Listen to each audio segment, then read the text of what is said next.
Hay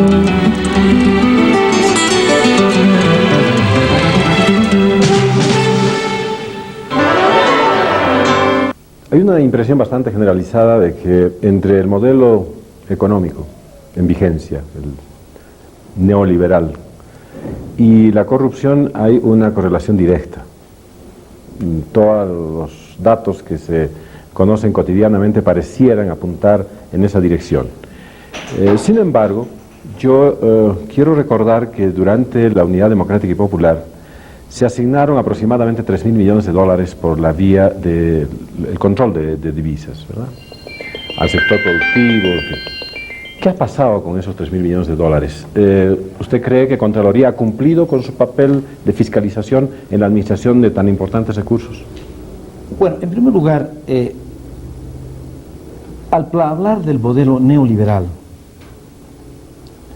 se está partiendo del supuesto que por el hecho de reducir la capacidad de intervención del Estado, al contrario de lo que se plantea acá, la corrupción tendería a desaparecer porque la actividad económica fundamental estaría más bien en manos privadas. Ese es el supuesto. En cuanto a el problema de las divisas, creo que hay que hacer un alcance y una precisión. Estamos hablando de un control de cambios, que es muy distinto de un control de divisas. Naturalmente que el control de cambios puede parecer hasta eufemístico, pero el control de cambios partía de la idea de que el Estado, al ser tenedor de las divisas, las distribuía a un determinado precio. Cuando las diferencias en el valor de esa moneda, de la moneda americana, eran muy grandes, naturalmente que el grado de discrecionalidad ayudaba hacia la corrupción. La Contraloría no tuvo nada que hacer hasta cuando el año 1984, porque esta era una operación corriente de venta de divisas. El año 1984, cuando volví a ser ministro de Finanzas, sacamos un decreto por el cual, además del control de cambios que implicaba la venta de divisas por parte del Estado, se adhirió una obligación de rendir cuentas sobre el uso de esas divisas. Entonces es a partir del año 1984 en que la Contraloría podría haber tenido que controlar el ejercicio de ese otorgamiento de divisas. Pero no era la Contraloría la encargada directa de pedir cuentas, sino el encargado directo de pedir cuentas era el Ministerio de Finanzas.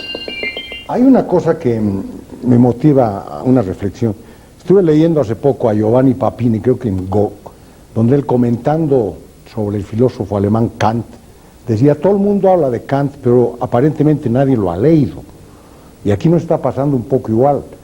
Todo el mundo habla de la ley Safco y nadie, de algún modo, no la ha analizado a fondo. ¿No sería bueno y muy pedagógico para nuestro público que nos dieras una precisión sobre cómo tú ves la ley Safco y cómo funcionaría? Claro, es como tratar de describir las cosas sin tiempo y espacio. La ley Safco yo creo que tiene 4 elementos centrales fundamentales. Primero, está planteando el concepto de una reforma profunda del aparato del Estado a través de la administración de sistemas. Entonces habla del sistema de personal, nadie ya puede contratar sin una norma básica, del sistema de bienes, del sistema de presupuesto, etcétera, etcétera. Ese es uno de los elementos. El segundo elemento es que independiza al Banco Central del poder o de la influencia del Ministerio de Finanzas o del manejo de la política monetaria y le da un grado de autonomía muy importante. Es para la Reserva Federal de Estados Unidos, más o menos. O como el Banco Alemán. El Banco Alemán, ¿no? Que el Bundesbank, que es un instrumento esencialmente monetario en el que puede rechazar un pedido de financiamiento público del Ministerio de Finanzas si es que eso contraviene a una política monetaria general manejada por vía del Banco Central. El tercer elemento es que crea el capítulo de las penalidades del funcionario público agregándole el juicio por la responsabilidad ejecutiva que no estaba en nuestro ordenamiento. Estamos hablando de la penalidad civil, de la penalidad que está penalizada por el Código Penal, y el administrativo. Y en consecuencia creo que esa es una innovación fundamental. Y la cuarta, que ya corresponde a la propia Contraloría, es que a la Contraloría la saca del manejo administrativo del Estado para colocarla como un ente que va a ver desde fuera, lo que llaman el control externo, ¿no?, que antes estaba involucrada indirectamente a través del control previo de acuerdo a las normas que se crearon después de la ley de 1928. Su aplicación no es muy idealista en el buen sentido del término. Yo creo que la aplicación, bueno, algo idealista tenemos que tener en este mundo pragmático. ¿Cómo mejorar el control externo a través de las auditorías respectivas, Flavio? A mí me preocupa este aspecto, porque he podido constatar muchas veces que las auditorías externas establecidas para determinar la transparencia de una gestión desde el punto de vista económico, administrativo, están muy, pero muy rezagadas. Eso puede deberse a que la Contraloría en materia de personal prácticamente está impotente para realizar este tipo de control, pero alguna solución tiene que haber. No puede ser que hayan 2 o 3 gestiones ministeriales anteriores sin auditoría al día. En primer lugar, tenemos que pensar que estamos hablando de una ley SAPCO que tiene apenas un par de años de vigencia, con mucha tarea por delante, por una parte.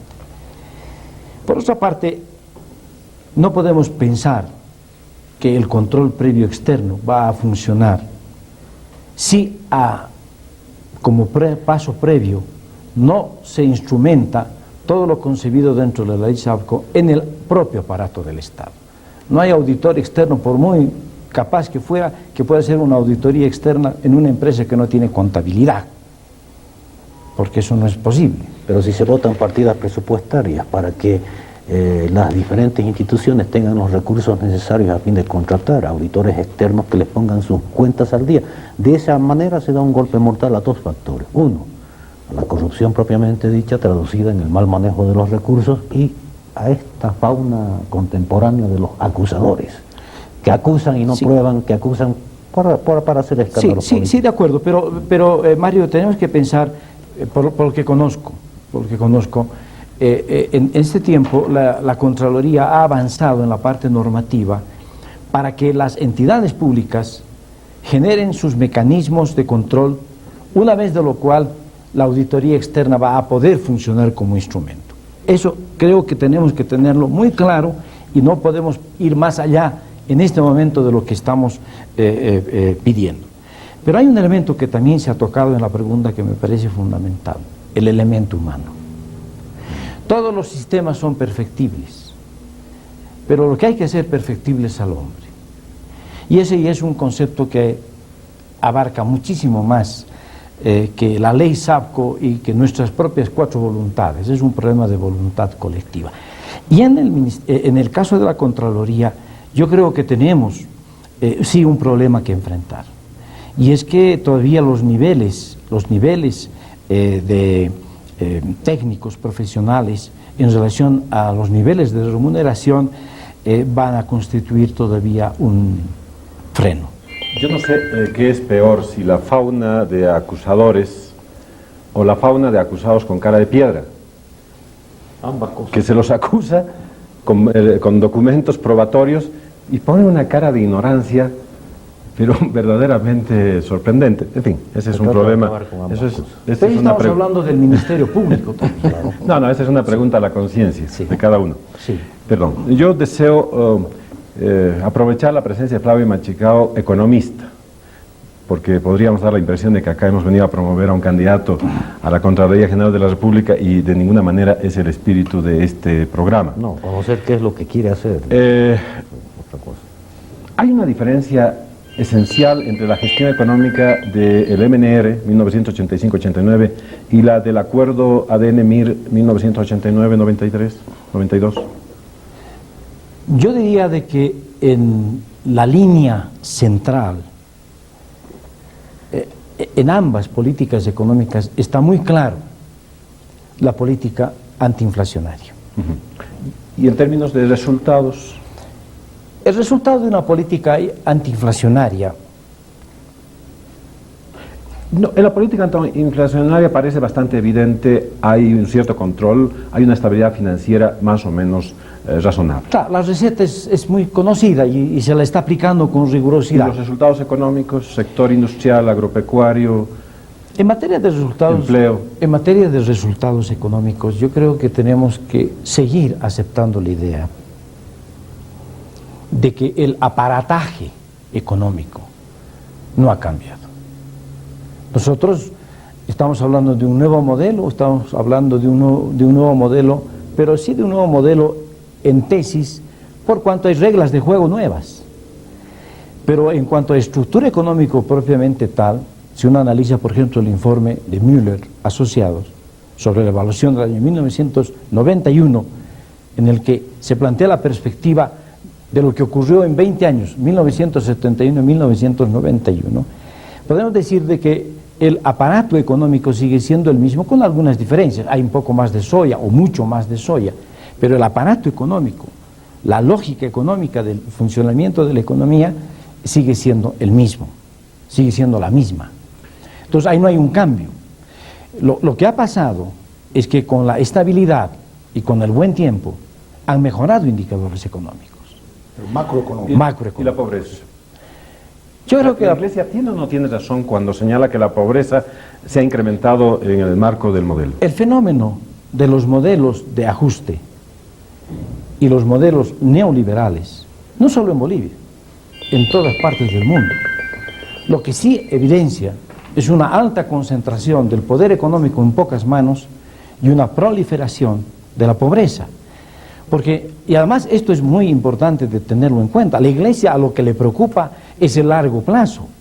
Y la Iglesia es muy consciente de que el avance de la tecnología para aplicar una economía neoliberal de apertura de mercado va a incorporar tecnología excluyente de la mano de obra. Y entonces estas ventajas comparativas de tener una abundante mano de obra no calificada está condenada, en mi criterio, al abandono social y a la pobreza. Bueno, como vamos avanzando en el mundo, después del terror nuclear y la globalización de la economía, yo cada vez que escucho este tipo de debates en torno al modelo y al otro modelo, etcétera, creo que estamos cayendo en una trampa muy grande donde el factor de la economía humana lo estamos abandonando. Y no solamente desde el punto de vista de tener conciencia de que hay mucha pobreza, sino desde el punto de vista que los instrumentos de política que queremos aplicar no dan la respuesta correspondiente. Inclusive en esto yo me atrevería a hacer dos preguntas. ¿Cómo se resolvería la pobreza? Y el otro, ¿cuál es el rol de la viabilidad histórica de Bolivia en circunstancias tan terribles como en este momento estamos atravesando? Son dos preguntas realmente de mucho fondo. Si analizamos la historia de la humanidad con 5 siglos de capitalismo y un siglo de socialismo, y verificamos que el 88% de la población es desposeída, tenemos que reflexionar. Creo que los fundamentalismos económicos hay que erradicarlos, porque en este mundo de grises y claros y oscuros tengo la impresión de que tenemos que anteponer al juego de intereses el pacto social para poder enfrentar con mayor ecuanimidad el reparto de la riqueza y concebir con mayor ecuanimidad el rol de la producción de un determinado país. Ahora, Bolivia como tal, yo me he puesto a pensar en 30 años de vida profesional que tengo, ¿cuál es la viabilidad de Bolivia? Bolivia como país productor tiene posibilidades, es un país con recursos, pero es un país con grandes trabas estructurales. Pero no puedo ser ni mucho menos pesimista. Pero yo veo una Bolivia quizás con una salida casi inmediata que podría ayudar a salir de este estancamiento. Bolivia, por algún destino geográfico, la veo como un país tránsito hacia la cuenca del Pacífico. Y yo creo que si nosotros tenemos la imaginación y la capacidad de darnos cuenta de nuestra posición geográfica y de que podemos ser un gran país, un país tránsito de grandes economías como la brasilera y la argentina hacia la cuenca del Pacífico, podríamos tener un filón, nuevo filón de actividad económica que podría redituar muchísimas ganancias. Economía de mercado, Flavio. Modelo económico neoliberal se dice dándole al término la connotación ideológica que ya sabemos. O simples instrumentos de política económica en procura de objetivos concretos tanto en el orden económico como en el orden social. En Bolivia, por ejemplo, no parece acertado, más bien correspondería a una visión de tipo surrealista porque excede la realidad y echa mucha mano a la imaginación. Parecería que digo que es así, calificar esto de modelo neoliberal, cuando aquí hay instrumentos de política económica, como dice Guillermo, que apuntan a resultados muy concretos y que escapan a toda clasificación ideológica porque los impone la necesidad que está tan bien emparentada con el pragmatismo. En la China comunista se está adoptando en estos momentos una política de economía de mercado, pero no estoy muy seguro de eso. Pero ¿quién les puede decir a los chinos que sean neoliberales por el solo hecho de instrumentar una política de economía de mercado? ¿No es cierto? Yo creo que la connotación de mercado ha estado presente. No puede haber estado ausente tampoco en el pasado. ¿Por qué el proteccionismo? Porque nuestro mercado era tan pequeño que teníamos que crear elementos artificiales para que las economías de escala internas pudieran tener viabilidad. Hoy día estamos en un aperturismo.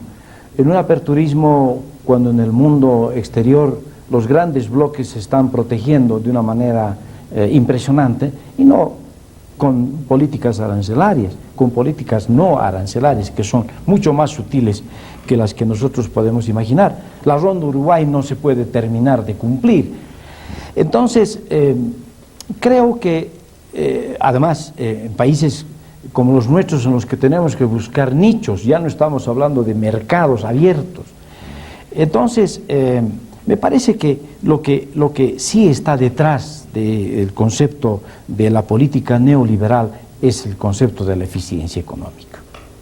O sea, la eficiencia económica como norma fundamental para poder actuar en lo económico. Porque nuestro mercado sigue siendo un mercado incipiente, sigue siendo un mercado poco habilitado para generar economías en un mundo que además avanza tecnológicamente de una manera impresionante.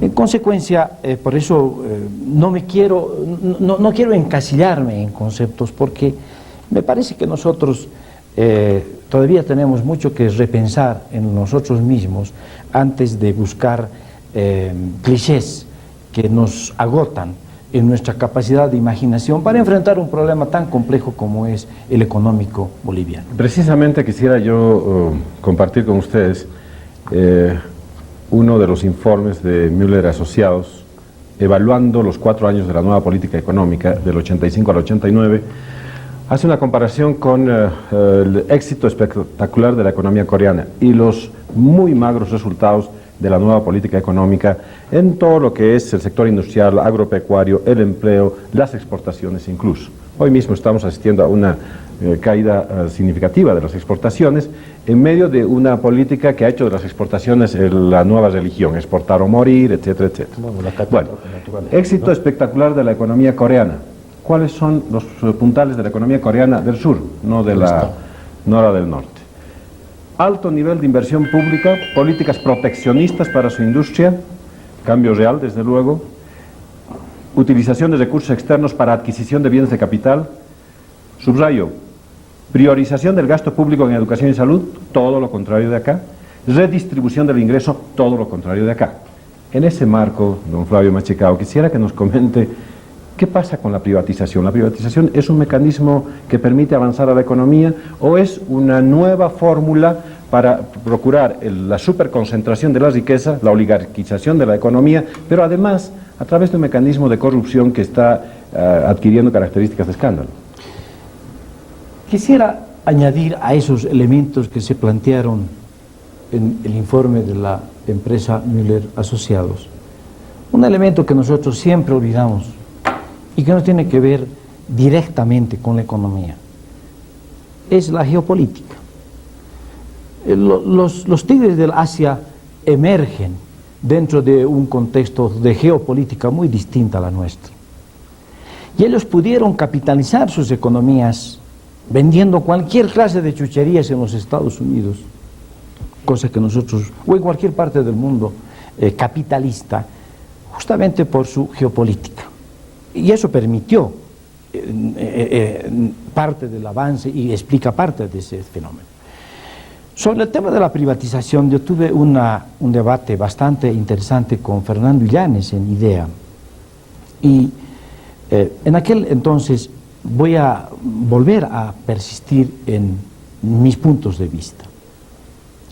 Yo creo que economías como la chilena, en la que se supone ha sido altamente privatizada, se olvida que tiene un aparato productivo del Estado muy eficiente, que reditúa a la economía del Estado de una capacidad para su funcionamiento y además para posibilitar una buena redistribución del ingreso. Entonces, si caemos en el fundamentalismo de la privatización y hacemos una transferencia sin ninguna perspectiva histórica, lo que vamos a hacer es cambiar un flujo económico por un stock que se puede agotar el día de mañana. ¿Dónde está el supuesto del éxito de la privatización? Y es que una vez que estén privatizadas las empresas del Estado, se va a generar tal capacidad de tributación que el Estado va a poder, esta vez sí, captar excedentes de una economía privatizada que estaba produciendo pérdidas. Pero ese es nada más y nada menos que un supuesto que en mi criterio corresponde a la comprobación histórica. Porque además solo se trata de privatizar ahora las empresas que tienen réditos, que dan utilidades. Las otras no tienen ningún interés, por supuesto. No reditan como debieron. Ese es un problema. El problema también volvemos a los recursos humanos, la capacidad gerencial del Estado. Pero otro de los elementos que ahora tampoco podemos olvidar es que los excedentes externos que estaban destinados hacia el funcionamiento de estas empresas para su remodelación ya no existen, lo cual nos plantea entonces un callejón sin salida bastante difícil. Yo permanentemente en este programa y en otros escritos he señalado la dramática situación de la contradicción campo-ciudad. Primero, ahí están los bolsones más gigantescos de pobreza y de degradación biológica, inclusive de nuestros compatriotas. Y el otro elemento es que tenemos una cultura urbana, quienes discutimos aquí, y no vamos al fondo mismo del asunto de la crisis en Bolivia. Entonces, lo que yo pregunto a Flavio con mucha cordialidad es cómo él se vería en una circunstancia de gobernar en un tránsito tan complejo como es este, donde el fenómeno de la pobreza ya se ha vuelto un lugar común, siendo el hecho más lacerante que está liquidando prácticamente la viabilidad de nuestro país. Yo creo que si nosotros no resolvemos el problema del campo, no hemos resuelto el problema esencial de la economía. Y no estoy hablando de la empresa agrícola o de la gran empresa agrícola. Sí, estoy hablando de la pequeña empresa agrícola. Creo que tenemos que hacer un gran esfuerzo porque nuestro fenómeno de urbanización no es un fenómeno de urbanización de atracción, es un fenómeno de urbanización de expulsión, lo que va a crear naturalmente y ahondar el tema de la pobreza y va a crear otro problema que nadie quiere darse cuenta, es que va a empeorar la calidad de vida urbana. Ya está. Ya está. En consecuencia, creo que nuestra mirada para la salvación económica del país reside en el área rural, definitivamente. Buenas noches, distinguida audiencia. Flavio Machicao Saravia, un paseño, un economista, un servidor público, nos ha permitido disfrutar de una reflexión más en este programa que, como hemos dicho el día pasado, ya está llegando, diremos, al occidente de su vigencia. Buenas noches.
Este programa ha llegado a ustedes con el auspicio de Cervecería Boliviana Nacional, Banco Mercantil y Hansa Limitada.